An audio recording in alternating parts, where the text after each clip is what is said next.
Pelo sinal da Santa Cruz, livrai-nos Deus Nosso Senhor dos nossos inimigos, em nome do Pai, do Filho e do Espírito Santo. Amém. Vinde, Espírito Santo, enchei os corações dos vossos fiéis e acendei neles o fogo do vosso amor. Enviai vosso Espírito e tudo será criado, e renovareis a face da terra. Oremos. Deus que instruíste os corações dos vossos fiéis com as luzes do Espírito Santo, fazei que apreciemos no mesmo Espírito todas as coisas retas e gozemos sempre da sua consolação. Por Cristo nosso Senhor. Amém. Ó Maria concebida sem pecado, rogai por nós que recorremos a vós. São José, rogai por nós. Estamos nesta aula introdutória a um curso sobre vida espiritual. Na verdade, o que pretenderemos fazer nada mais é do que toda uma grande introdução à vida espiritual, talvez sem a profundidade que se gostaria ou que se esperasse. Na igreja, nós conhecemos várias escolas de espiritualidade. Como uma introdução, tentarei uma síntese entre elas. Aqui tenho sobre a mesa 2 livros que poderiam ser chamados de manuais de vida espiritual. Um, do padre Antônio Royo Marim, Teologia da Perfeição, dominicano, e a Escola da Perfeição Cristã, que está toda baseada nos escritos e na mensagem de Santo Afonso, poderíamos chamar a Escola Alfonsina. Poderíamos também apresentar aqui, poderíamos fazer talvez em algum momento, seja a Escola Carmelita, Franciscana, etc. Mas basicamente, se é uma introdução, queremos ficar no que é a vida interior. O que é a vida interior? A vida interior, ela é o contrário da vida exterior. A vida exterior está relacionada à nossa parte animal. Todas as nossas reações instintivas, todas as nossas reações como a de um animal, que reage inexoravelmente àqueles mesmos estímulos. Um cachorro com fome não será capaz de fazer jejum na Sexta-feira Santa, nem muito menos abstinência de carne, porque ele não tem as faculdades necessárias para dominar o seu instinto. Eles não têm o espírito com as faculdades da inteligência e da vontade. A vida interior nada mais é do que exatamente o exercício da inteligência e da vontade no seu domínio sobre a nossa parte corporal, animal. Temos uma inteligência e uma vontade que são faculdades espirituais. Daí a diferença radical que temos para os animais. Nós não somos meros animais. Temos corpo e alma. Fomos criados à imagem e semelhança de Deus. Isto nos diz o livro do Gênesis, o primeiro livro da Bíblia. Os padres da igreja, comentando esta afirmação, criados à imagem e semelhança, façamos o homem a nossa imagem e semelhança, como nos diz o Gênesis, viram na imagem exatamente essa nossa capacidade espiritual, a nossa inteligência e vontade, a nossa liberdade. Deus nos deu a capacidade de escolher os meios para alcançar nossos fins. Enquanto aos animais, deu instintos para realizar sempre aquilo que devem fazer. Não veremos, ou seja, vemos os passarinhos que fazem ninhos, os castores que fazem diques e sei mais o quê. As abelhas com suas grandes colmeias hiperorganizadas. Mas, ao passar dos séculos, nunca ninguém viu um João de Barro fazer um sobrado com uma varandinha, ou fazer um condomínio de prédios e alugar ou vender para outros Joões de Barro. Eles sempre fazem o mesmo tipo de ninho. O ser humano é capaz de sair da choupana e construir castelos. Esta é a nossa imagem de Deus. Somos livres para escolher os meios. Temos inteligência e vontade. Mas os primeiros seres humanos, Adão e Eva, foram criados também à semelhança de Deus. Deus concedeu aos homens, em seus primeiros pais, Adão e Eva, a amizade divina, a vida sobrenatural e, portanto, a vida interior do ser humano não é simplesmente o exercício da inteligência e da vontade, mas o exercício da inteligência e da vontade em união e comunhão com Deus. A amizade divina, a graça santificante, em outras palavras. Mas o homem, seduzido pela serpente, caiu. Na verdade, Eva, seduzida pela serpente, caiu, e com ela Adão. E com Adão, toda a humanidade. Adão, como cabeça da humanidade, perdeu para si e para toda a sua descendência a semelhança divina, a amizade com Deus, a intimidade com o Senhor. O pecado é esta rebeldia da criatura para com Deus. A ignorância de tantos chegou a ver o ato conjugal entre Adão e Eva como a origem do pecado. Nada mais absurdo, porque antes do pecado, Deus ordenou a Adão e Eva: crescei-vos e multiplicai-vos. A vida sexual faz parte dos planos de Deus para a procriação e educação da prole e o próprio bem dos cônjuges. Esta é a visão divina sobre a união matrimonial. O pecado original nada mais foi do que a rebeldia da soberba contra o Criador. O non serviam de Satanás, o não servirei a Deus, tentou aos nossos primeiros pais. Diz a serpente, enganando primeiramente, dizendo que se eles comessem a árvore da ciência do bem e do mal, seriam como deuses. É por isto, ser como deuses, conhecedores do bem e do mal, ou seja, autores do bem e do mal. A soberba de querer ser Deus e dizer: o que eu faço é bom, porque eu quero, sem servir mais a ninguém, como Satanás fez e faz contra o Senhor.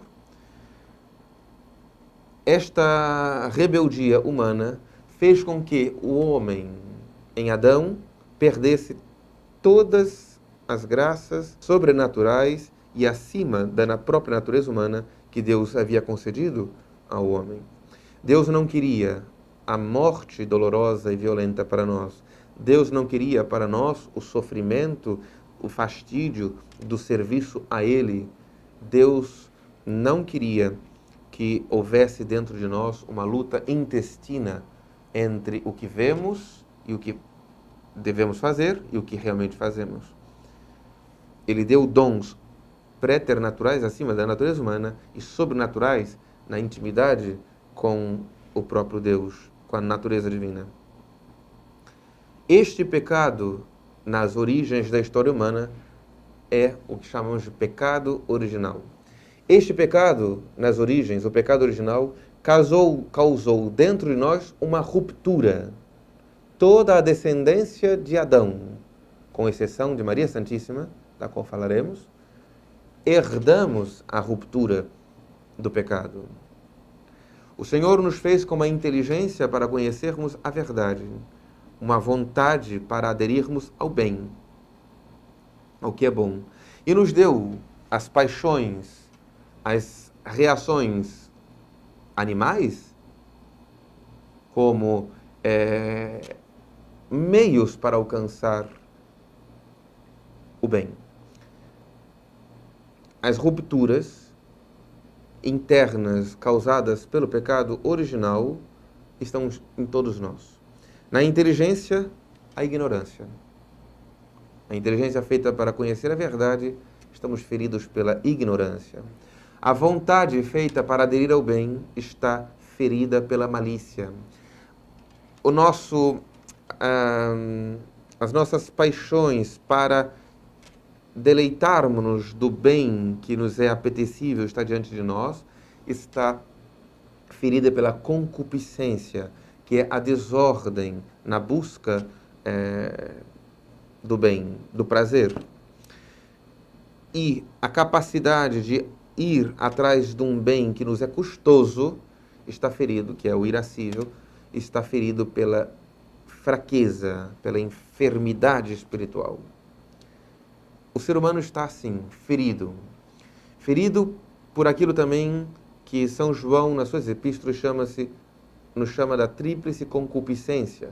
A concupiscência da carne, que é a desordem no desejo dos prazeres sensíveis, corporais sensíveis. A concupiscência dos olhos, a desordem nos prazeres, nos bens materiais externos. E a soberba da vida é este amor desordenado à nossa própria imagem, ao nosso próprio querer.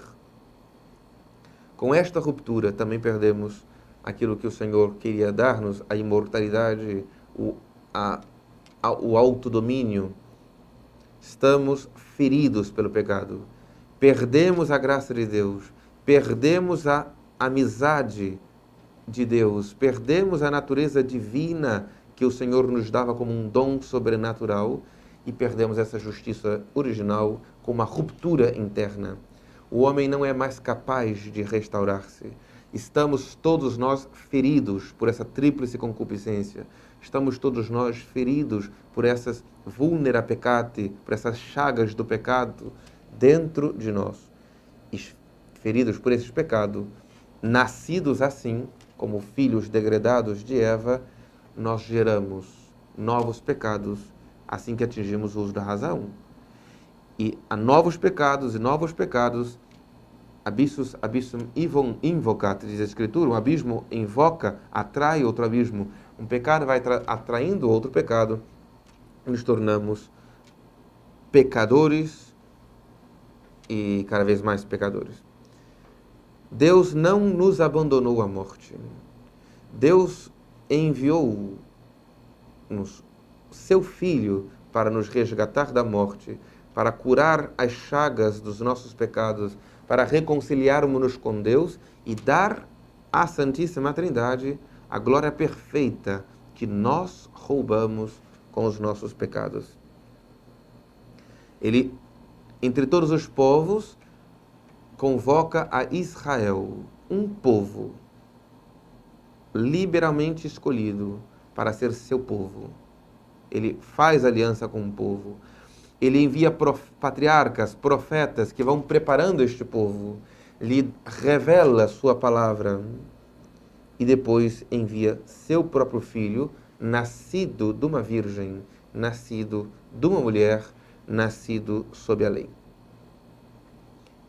Cristo, o Senhor Jesus, nos resgata com sua morte da nossa morte e, ressuscitando dos mortos, nos abre os portões do céu, as portas da vida eterna.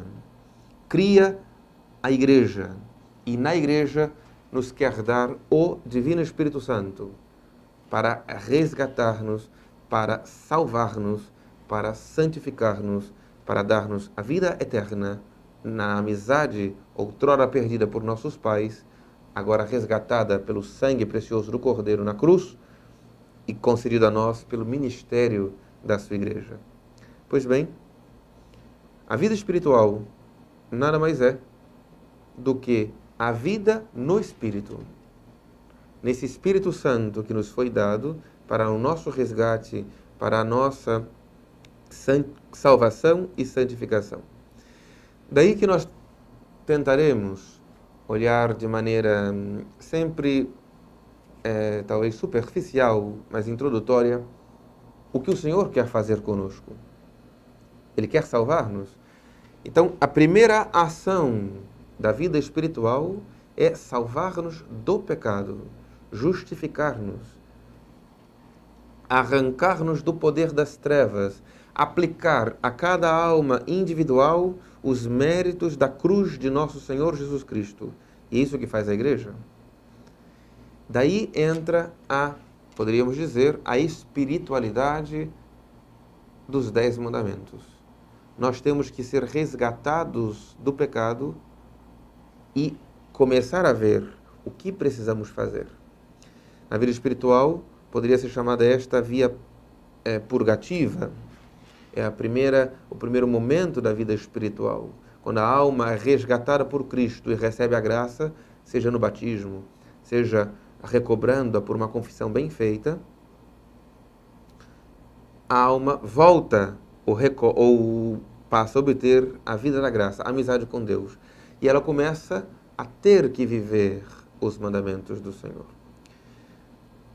Em seguida, após essa via purgativa, a alma entra em caminhos de iluminação, ou podemos dizer, de seguimento mais fiel a Cristo. Avança na vida espiritual e imita a Cristo, até chegar à santidade, à união com Deus pela fé e pela caridade. Esses 3 estágios, muitos autores utilizaram essa apresentação no decorrer dos séculos, seja como via purgativa, via iluminativa, via unitiva, seja como o dia do temor, o dia da verdade, o dia do amor, seja como os principiantes na vida espiritual, os avançados na vida espiritual, os perfeitos na vida espiritual. Há uma gama enorme, dependendo da escola, de apresentação da mesma realidade. Ou em palavras mais poéticas e profundas, as moradas do castelo interior de Santa Teresa, ou os degraus da escada de Jacó, da Santa Escada dos Santos Padres. É isso que nós queremos tentar aqui apresentar um pouco sobre essas 3 etapas. É claro, para apresentar a via iluminativa e a via unitiva, deveríamos ter alguém que já estivesse lá. Como não é o caso, vamos tentar apresentar segundo o que os autores espirituais nos apresentam. Então, queremos fazer uma parte introdutória sobre a via purgativa e o que significa essa via purgativa na vida espiritual. A luta contra o pecado, os meios para lutar contra o pecado, etc. A via iluminativa, falarmos um pouco sobre as virtudes na imitação de Cristo, virtudes teologais e virtudes cardeais, e na via unitiva, sobretudo, a caridade cristã, a perfeição da caridade. Então, pretendemos fazer esta apresentação. Passando já a um segundo momento da introdução, se o início da vida espiritual acontece com a graça que se nos é dada em Cristo, deveríamos falar um pouco sobre esta graça. Mas vamos centrar-nos aqui de maneira inicial nos 10 mandamentos, na obra que Santo Tomás de Aquino escreve sobre os 10 mandamentos. E começa ele dizendo o seguinte: 3 coisas são necessárias ao homem para a salvação: o conhecimento do que devemos crer, o conhecimento do que devemos desejar e o conhecimento do que devemos fazer.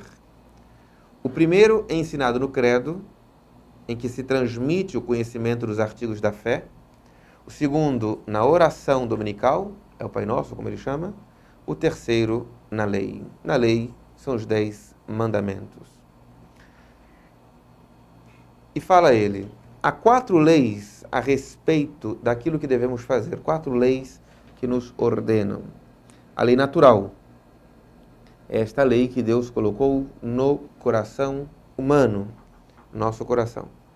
Todos nós sabemos, sejamos cristãos ou não, o que temos que fazer. Basta pensar o seguinte: sabemos que não devemos fazer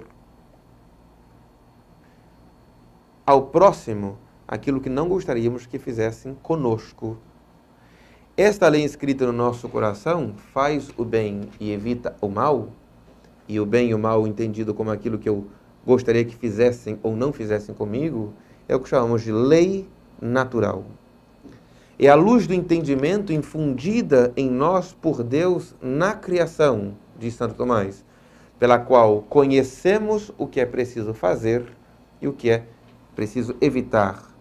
Ninguém ignora que aquilo que não quer que seja feito a si, não deve fazer aos demais. Existe uma outra lei, como diz São Paulo e nossos membros, a lei da concupiscência, que foi semeada em nós pelo diabo, com a permissão de Deus, na tentação a nossos primeiros pais no paraíso.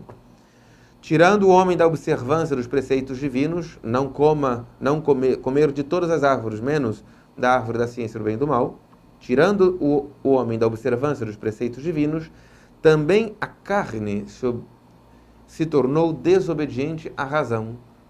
Não basta saber o que é certo, porque percebemos dentro de nós uma lei que vai contra o nosso espírito, é a lei da carne, que produz os frutos da carne. Frequentemente corrompe a lei natural e a ordem da razão. Outra lei das Escrituras, aquela que foi dada por Deus a Moisés na montanha sagrada do Sinai, porque a lei natural tinha sido destruída pela lei da concupiscência, convinha que o homem fosse reconduzido às obras da virtude e afastado dos vícios. Deus apresenta a Moisés tudo aquilo que o homem precisa fazer.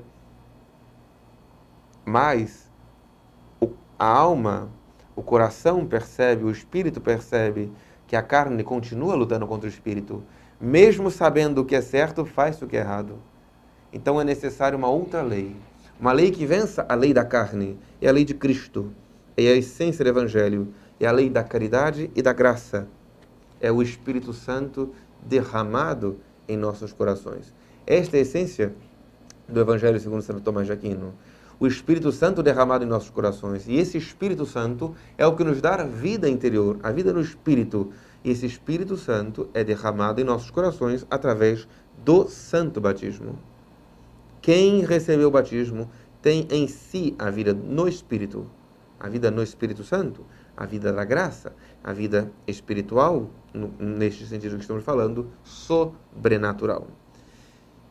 Se alguém a perde pelo pecado mortal, pode recuperá-la pelo sacramento da penitência, o sacramento da confissão, e recuperá-la. Daí que nós vamos falar também um pouco desses sacramentos e a obra que esses sacramentos atuam em nós para a vida espiritual, para contrapô-lo também ao pecado.